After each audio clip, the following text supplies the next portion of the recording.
네, 장로님의 소개만큼 하지 못합니다. 그래서 참 부끄럽고 죄송합니다. 오늘 전도 감사 예배 이제 우리 청년교구가 시작해서 앞으로 오늘 빼고 4주 동안 더 드리게 될 텐데, 우리가 기도했던 또 우리가 생각하는 그런 두 가지 주제가 있죠. 첫 번째는 감사한 일이고, 두 번째는 돌아보는 그런 두 가지 큰 주제로 아마 전도 감사 예배를 각 교구마다 준비하고 있을 것이다라는 생각을 하게 됩니다. 먼저는 감사한 일입니다. 감사한 것은 우리가 지금 이렇게 어떤 것이 되었든지 청년 교구가 누리고 있는 수많은 것들, 때로는 보기에 참 연약하다 싶은 것들도 그렇고, 또 참 너무 좋다라고 하는 것들도 그렇고, 그 모든 것들은 하나님의 은혜가 아니고서는 설명할 수 없는 그런 일들이다라는 생각을 하게 됩니다. 오늘 그 청년 예배에 어떤 자매 한 사람이 왔습니다. 새로운 청년인데, 박지호 집사님이 우리 그 새가족을 담당하고 있는데, 가서 이제 대화를 해보니까 뭐 누구 소개받아서 온 것도 아니고 그냥 어떻게 하는지 모르겠습니다. 하여튼 뭐 얘기를 해보니까 저쪽 수유리 쪽에서 살다가 이쪽으로 이사 와서 교회 홈페이지를 보고 예배 시간을 맞춰 왔는데, 여러분 청년 예배 시간 몇 시인 줄 아세요? 네, 땡입니다. 12시 45분입니다. 근데 우리 다 1시로 알고 있잖아요. 근데 그 청년은 홈페이지를 찾아보고 12시 45분에 우리 청년들도 아직 덜 나왔는데 와서 앉아서 예배드리고 등록하고 갔습니다.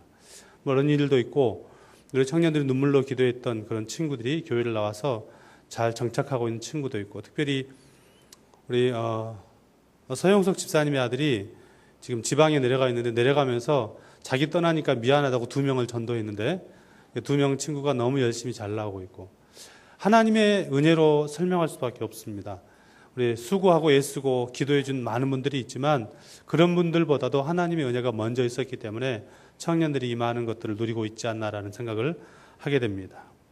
또 한 가지 감사한 것은, 우리 장로님도 아까 소개할 때 말씀드렸지만, 우리 청년들이 아직 참 여러분들 보시기에는 사실 자녀들이라면 아직 어리다라고 생각하지만, 이상하게 교회 안에서 청년들 바라볼 때는 어떤 느낌이 있냐면, 저도 그렇지만 아니 이 녀석들이 이렇게 다 컸는데 왜 이 정도밖에 못하나라고 하는 마음을 가지고 있는 것 같습니다. 사실 자녀들을 향해서는 아직도 아이 같잖아요. 저 권사님 두수 볼 때 아이 같잖아요. 그렇죠?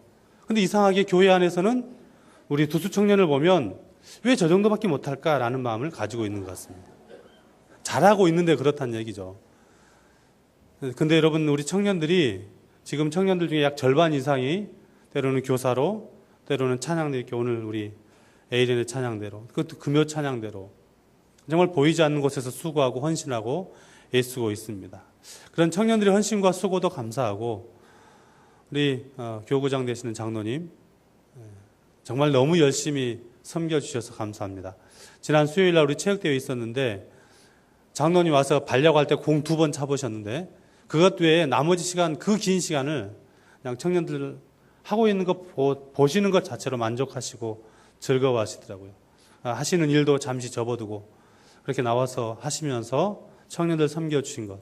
그리고 부교구장님도 얼마나 많은 시간들을 가족과 보내고 싶으실 텐데, 그럼에도 불구하고 아침 일찍부터 예배드리고 또 청년 예배까지 함께 참석하면서 특별히 새가족들을 담당하면서 잘 섬겨주셔서 너무 감사합니다. 그럼에도 불구하고 돌아볼 때 늘 부족하고 또 하나님 앞에 죄송하고 그렇습니다. 그 이유는 한 해를 돌아보면서 희생이라는 단어가 제 마음속을 이렇게 딱 붙잡고 있었기 때문입니다. 그것은 내가 우리 청년들을 위해서 얼마나 많은 시간들과 얼마나 많은 것들을 희생했는가라는 마음을 설교를 준비하는 내내 생각하게 되었습니다. 혹시 저의 부족함 때문에 우리 청년들이 더 많이 성장해야 되는데 그러지 못한 것은 아닌가라고 하는 그런 마음이 들었기 때문입니다. 그래서 부끄러운 마음이 있었고 무거운 마음이 저를 짓눌렀습니다. 그러면서 한편으로 이 마음을 잊지 말아야 되겠다라는 생각을 하는 것은, 이 마음이 잊어버리면 저에게 어떤 사명들이 어떤 사역이 주어지든지 많은 열매를 하나님 앞에 드릴 수 없기 때문에 잊지 않고 새기면서 더 멋진 사역을 주 앞에 드리려고 결단하는 그런 시간들을 갖게 되었습니다. 한 15년 전에 로마서 말씀을 개인적으로 좀 깊이 이렇게 연구하는 그런 시간이 있었습니다. 로마서를 그렇게 깊이 연구하려고 했던 이유는 우리 믿음의 선진들 중에서 방탕하던 삶을 정리하고 그리스도 앞에 회심하고 또 때로는 종교 개혁을 일으키고 이렇게 믿음으로 세워졌던 그런 수많은 사람들이 이 로마서의 말씀 읽고 공부하다가 그렇게 변화되었기 때문입니다. 그렇다고 그때 제가 그 사람들처럼 방탕한 삶을 살았는가 그런 건 아니었습니다. 그럼에도 불구하고 로마서 말씀을 잘 연구하면 개인적으로도 유익하고 어느 때인가 또 성도들과 함께 말씀을 나눌 때 이 말씀을 통해서 하나님의 은혜를 함께 나눌 수 있지 않을까라는 생각 때문에 로마서 말씀을 읽다가 15절 말씀이 저에게 굉장히 큰 충격으로 제 마음속에 새로운 고민을 하게 해주는 그런 생각을 15절 말씀을 통해서 하게 되었습니다. 그러므로 나는 할 수 있는 대로 로마에 있는 너에게도 복음을 전하기를 원하노라 라고 하는 말씀이었습니다. 너무 당연한 것이죠. 사도가 복음을 전하는 건 너무 당연한데 제가 이 말씀을 읽고 마음속에 좀 고민이 되고 생각했던 것은 1장 8절 말씀 때문에 그렇습니다. 1장 8절 말씀 우리 같이 한번 읽어보도록 하겠습니다. 시작. 먼저 내가 예수 그리스도로 말미암아 너희 모든 사람에 관하여 내 하나님께 감사함은 너희 믿음이 온 세상에 전파됨이로다. 아멘. 1장 8절 말씀을 읽고 있는 성도들과 15절 말씀을 읽고 있는 성도는 같은 사람일까요? 틀린 사람일까요? 같은 사람입니다. 로마에 있어서 하나님의 부름을 받은 사람들, 그러니까 복음을 아는 사람들이에요? 모르는 사람들이에요? 아는 사람들이죠. 그러니까 믿음이 있는 사람들이죠. 바울 사도가 그들을 볼 때 믿음이 너무 귀하다. 여러분 믿음 너무 귀합니다. 여러분 믿음 칭찬받을 만합니다. 라고 하는 사람들을 향해서 15절에서 뭐라고 말씀하고 있어요? 너희에게 복음 전하기를 원한다 라고 말씀하고 있는 거죠. 믿음이 어떻게 생기는 거예요? 믿음이 그냥 생깁니까? 아니죠. 복음을 들어서 믿음이 있는 것이에요. 그런데 바울 사도는 15절에서 이 8절에서는 믿음을 칭찬하다가 15절에서는 여러분에게 나는 복음 전하기를 원하고 있습니다 라고 하는 이 말씀이 저의 마음을 굉장히 고민스럽게 만들었습니다. 로마 교회는 사도 바울이 세운 교회가 아닙니다. 많은 성경학자들은 로마 교회가 정확하게 누구에 의해서 어떻게 세워졌는지 말하지 못합니다. 보편적으로 아마 이곳저곳에서 복음을 들었던 사람들이 로마라는 어떤 지역적 특성 때문에 사람들이 많이 모이는 곳이었기 때문에 그래서 이곳저곳에서 복음을 들었던 사람이 로마에 모이면서 모이는 사람들끼리 예배를 드리기 시작했고 또 그 중에 어떤 사람들은 아마 바울 사도가 순회 전도를 하면서 예수님을 알게 된 사람들이 합류하면서 거기에 로마 교회가 세워졌을 것이다 라는 그런 생각을 하게 됩니다. 그 사람들이 모여서 예배를 드리는 것도 마찬가지고 예배를 드리는 것으로 끝나지 않고 그들의 믿음이 세상에 전파되었고 그들의 믿음이 사람들 가운데서 아름다운 칭찬을 듣는 그런 일들이 있었다는 것입니다. 그런데 바울 사도는 뜬금없이 그런 로마 교회를 향해서 너희에게 복음 전하기를 원한다라고 선언하고 있는 것입니다. 그렇다면 여러분 복음이 무엇입니까? 복음, 복된 소식이죠. 우리에게 복된 소식은 무엇일까요? 우리가 하나님의 은혜로 구원받았다는 사실입니다. 우리가 하나님의 은혜로 구원받았다는 사실이 복되기 위해서는 우리가 구원받기 전에 어떤 존재였는지를 아는 것이 중요하겠죠. 우리가 어떤 사람이었어요? 죄인이었죠. 그냥 죄인이 아닙니다. 시간 지나면 해결될 죄가 아니었죠.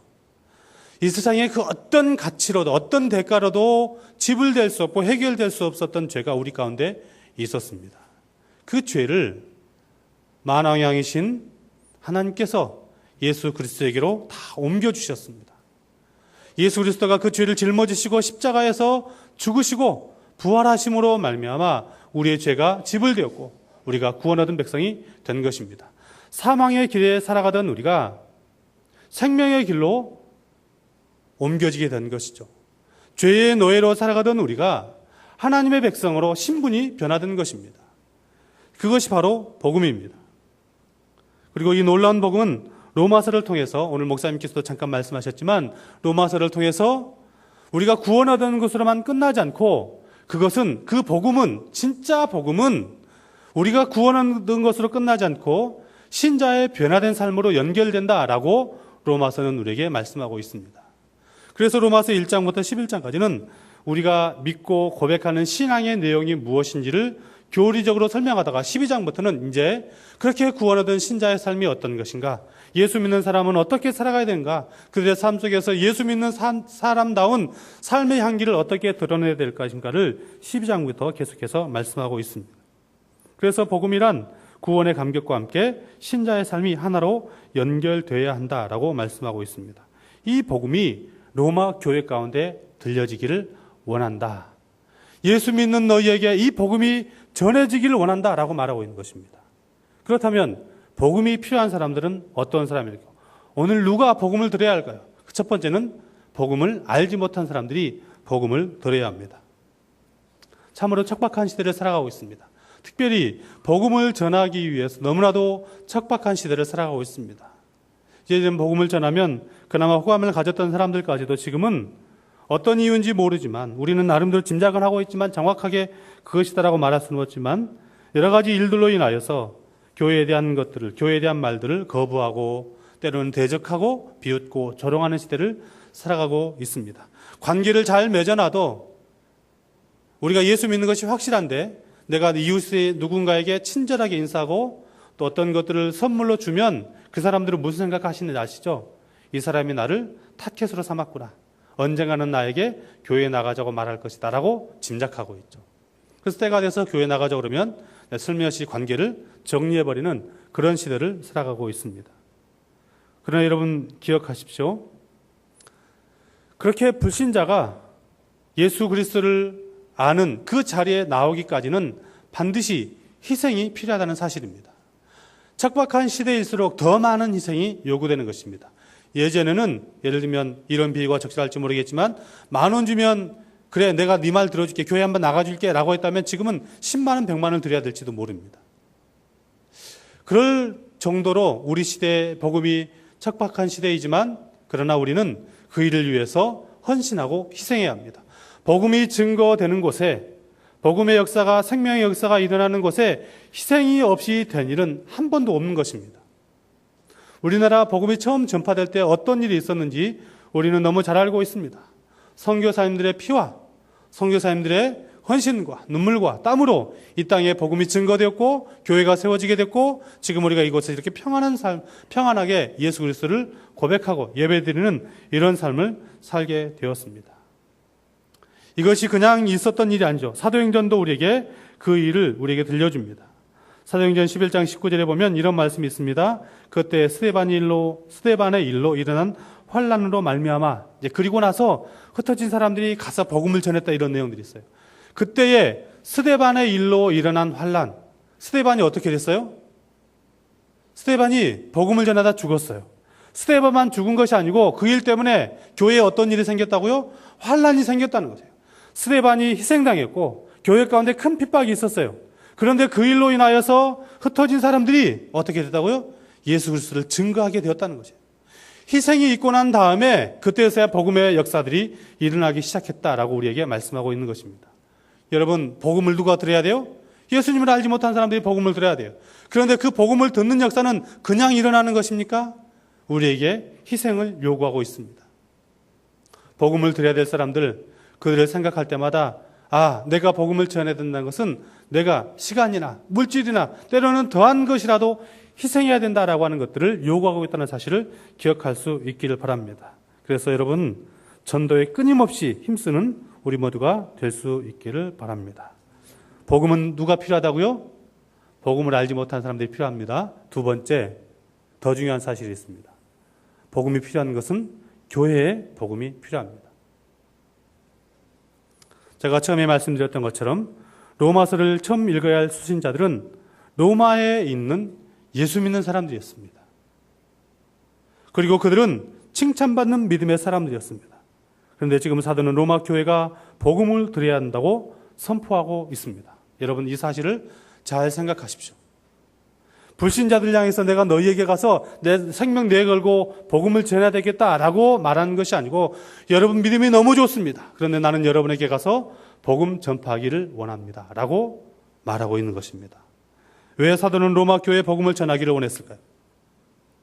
로마 교회 성도들로 하여금 사도 바울 자신의 권위를 내세우고 사람들이 사도가 왔군요, 우리에게 하나님 말씀을 전해 주십시오 라고 인기를 얻기 위해서 그랬을까요?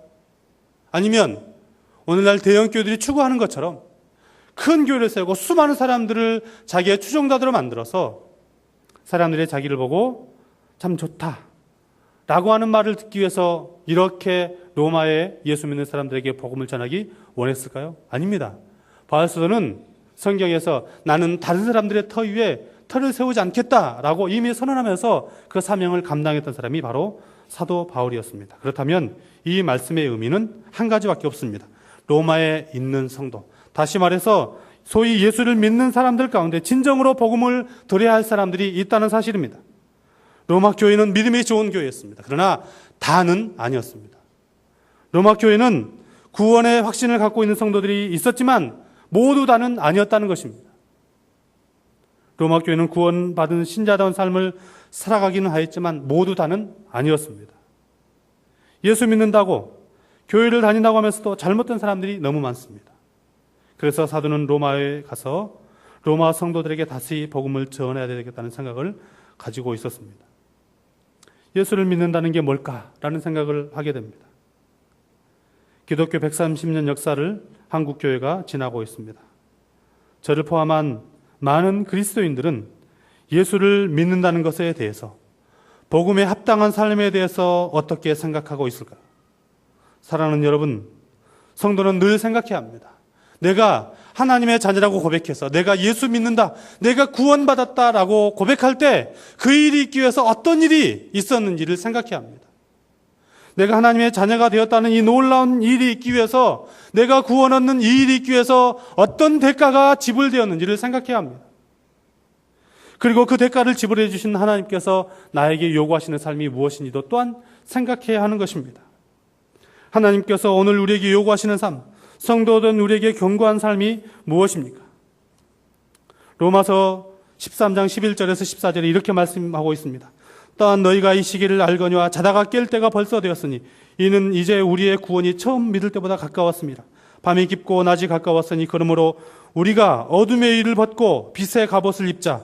낮에와 같이 단정히 행하고 방탕하거나 술 취하지 말며 음란하거나 호색하지 말며 다투거나 시기하지 말고 오직 주 예수 그리스도로 옷 입고 정욕을 위하여 육신의 일을 도모하지 말라라고 말씀하고 있습니다.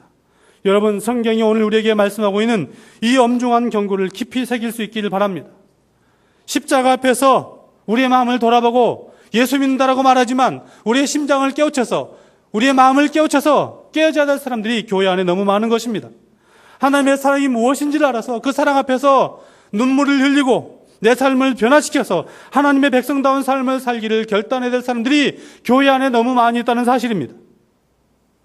사도가 믿음이 좋다고 소문난 로마 교회의 복음이 다시 전파될 필요성을 느끼고 있었던 것처럼 오늘 우리가 복음 앞에 다시 서야 합니다. 신앙생활을 오래 한 우리입니다. 신앙이 열린이 오래된 우리입니다. 우리가 다시 복음 앞에 서야 합니다. 복음의 메시지를 들을 때마다 나는 다 알고 있어. 뭐 세상 들게 또 그래? 또 십자가를 들어야 돼? 또 죄에 대해서 들어야 돼? 또 구원에 대해서 들어야 돼? 라는 생각이 들 때마다 기억하십시오. 우리는 날마다 복음 앞에 서야 합니다. 왜냐하면 복음 앞에 서서 믿음이 든든해지면 그 이후에 우리에게 구원의 감격이 오고, 구원의 감격이 오면 세상이 줄 수 없는 기쁨을 맛보게 되는 것입니다. 우리가 세상을 이길 힘이 어디서부터 오는 것입니까? 구원의 감격이 있으면 그 구원의 감격 때문에 예수님께서 사마리아 수가성 여인에게 나를 믿으면 네 배에서 생수의 강이 흘러넘치리라고 말씀하셨던 그 감격과 기쁨은 구원 얻는 성도가 구원의 감격을 붙들고 날마다 복음 앞에 설 때 그때 주께서 주시는 것이기 때문입니다. 그러므로 여러분, 우리는 복음을 날마다 드려야 합니다. 우리는 날마다 하나님을 붙들어야 합니다. 복음 속에 잠겨서 예수 그리스도를 모시고 살아가야 합니다. 이렇게 살아가면 우리는 하나님께서 우리를 얼마나 사랑하는지를 알게 될 것입니다. 하나님의 사랑을 알게 되면 우리는 세상을 따라 살아갔던 세상의 주는 즐거움과 쾌락과 만족을 비로소 떨쳐낼 수가 있는 것입니다. 단 한순간도 잊지 마십시오. 우리는 복음 안에 살아야 합니다. 피 묻은 그리스도의 십자가의 복음을 붙들어야 합니다. 이렇게 살아갈 때 우리는 악하고 험하고 막막한 세상을 능히 이길 하나님의 능력을 소유하는 사람들이 될 것입니다. 몇 주 전 저는 청년부 설교를 하다가 이런 예화를 드렸습니다. 저 어른 예배 때 한 번 했던 얘기인지 모르겠는데, 제가 어렸을 때는 성경책 여기 테두리가 빨간색이었습니다. 아시죠? 지금도 혹시 그런 성경책 가지고 계세요? 제가 그때는 몰랐는데 빨간색을 왜 빨간색으로 했을까 하고 이제 인터넷을 뒤져보니까 성경책을 빨간색으로 했던 이유는 예수 그리스도의 보혈의 공로를 상징하기 위해서 성경책을 빨간색으로 했다라는 설이 제일 많습니다. 확실하진 않지만 그런 내용들이 많고, 근데 요즘 들어서는 이게 빨간색으로 다 금으로 둘러져 있죠. 왜 금으로 둘러져 있는지 아세요? 첫 번째 이유는 하나님의 나라, 그러니까 천국에 대한 소망을 주기 위해서 금으로 둘렀다 이런 얘기가 있고, 두 번째는 감사에 대한 것들을 상징적으로 표현하기 위해서 황금색으로 둘렀다 이렇게 얘기를 하기도 합니다. 그런데 저는 좀 다른 생각을 하게 됐어요. 그러니까 그 빨간색 성경책을 들고 다니면서, 저도 그런 생각을 했었으니까 빨간색 성경을 들고 다니면서 그 성경책을 가슴에 안고 교회에 나갔었죠. 교회 나가면서 늘 드는 생각은 성경책을 안을 때마다 예수님께서 나를 위해서 십자가에 죽으셨어, 이런 마음을 가졌었어요. 다 그랬었잖아요. 그렇죠? 예전에 빨간색 성경책 들고, 요즘 자크로 돼 있어가지고 그것도 안 보이지만 예전에는 자크가 없을 땐 다 빨간 성경 들고 다니면서 가슴에 묻고 예수님 나를 위해서 죽으셨어, 십자가에서 죽으신 그 보혈의 공로 잊지 않고 살아야지, 이런 마음이 있었습니다. 어느 때부터가 이제 빨간색이 없어지고 점점 황금색으로 바뀌더라고요. 근데 정확하게 시기는 같지 않지만 제 마음속에서 어떤 생각이 들었냐면, 황금색으로 바뀌면서 교회가 혹시 예수 그리스도의 그 피 묻은 십자가를 자랑하고 그 십자가 앞에, 복음 앞에 우리 자신을 내려놓고 그분 앞에 눈물을 쏟고 감사하기보다는 황금색이 주는 그런 색깔처럼 이 세상에서 성공과 부와 돈과 명예와 즐거움만을 목적으로 삼고 교회 다니고 있는 것은 아닌가. 여러분 잘 생각해 보십시오. 정말 그렇게 교회가 바뀌었습니다. 교회 안에서 복음이 증거돼야 되는데 참된 복음을 증거하는 것보다 시시껄렁한 농담이 들려지면 그것을 즐거워하고 기뻐하는 시대입니다. 교회 안에서, 교회 나오면서 누이 좋고 매부 좋고 도랑치고 가재짓고 뭐 구원을 얻으면서 이왕이면 이러면서 거기에다가 정말 구원의 감격은 이미 사라져버리고, 처음에 시도는 그게 아니었겠죠. 십자가의 구원 붙들고 그래 이 세상에 더 잘 되는 거 좋다라고 했겠지만 우리의 마음이 그러지 않습니다. 우리의 마음, 여러분의 마음을 쉽게 믿지 마십시오. 우리의 마음이 어떻습니까? 처음에는 구원의 감격 붙들고 그래 이 세상에 잘 되면 좋겠지 라고 살아가지만 어느 순간 구원의 감격은 슬며시 사라지고 이 세상에 잘 되는 것들만 추구하고 살아갑니다.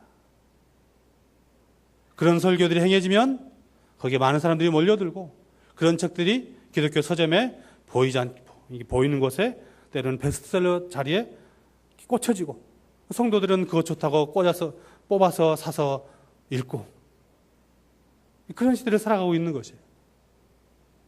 바울스토가 어쩌면 오늘 우리에게 만약에 우리를 안다면, 한국 교회를 안다면 나는 여러분에게 복음을 전하고 싶습니다 라고 선언하고 싶지 않겠습니까?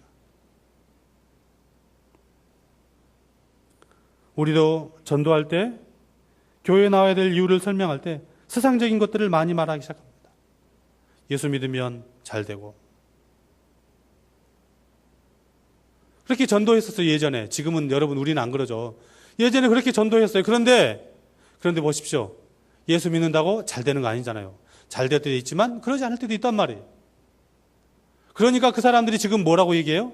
야, 예수 믿어서 네 꼴 날 바엔 나는 차라리 다니지 않겠다, 이런 얘기를 하는 거예요. 우리가 전해야 될 진짜 복음의 내용을 전하지 못했으니까, 수년 전, 십수년 전 잘못된 것들을 전했으니까 그 열매를 지금 우리가 거두고 있는 것입니다. 복음이 뭐예요?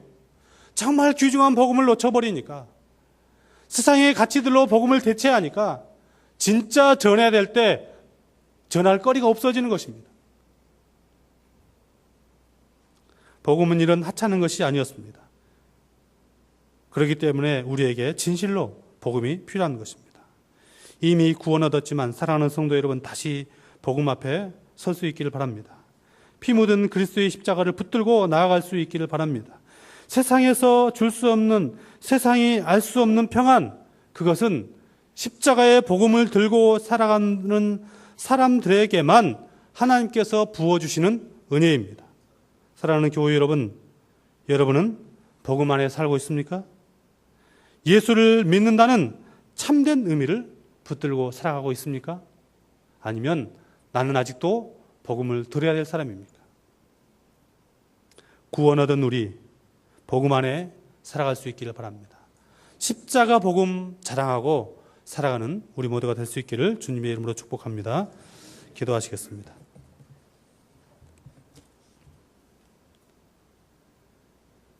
하나님 아버지, 우리에게 구원을 주시기 위해서 예수 그리스도께서 십자가에 슬리신 그 보혈의 피와 또한 이 놀라운 은혜를 우리에게 전해주기 위해서 수많은 희생들이 있었고, 그로 인하여 우리가 하나님의 백성됨을 누리고 살아가고 있습니다. 그런데 지금 우리는 세상의 잘못된 유혹에 빠져서 헛된 것들을 붙들고 살고 있지는 않습니까? 바울 사도가 로마 교회 성도들을 향해서 나는 할 수 있는 대로 여러분에게 가서 복음 전하기를 원합니다 라고 외쳤을 때 혹여라도 우리 가운데 그런 마음이 있지는 않는지 돌아보게 하시고, 날마다 우리의 최고의 자랑, 우리의 전부이신 주님을 자랑하고 주님을 말하고 주님을 증거하는 우리 모두가 되게 하여 주옵소서. 그리하여서 그 주님 증거할 때 세상이 알 수 없는, 세상이 줄 수 없는 참된 평안을 날마다 누리며 살아가는 우리 모두가 되게 하여 주옵소서. 예수님의 이름으로 기도드립니다. 아멘.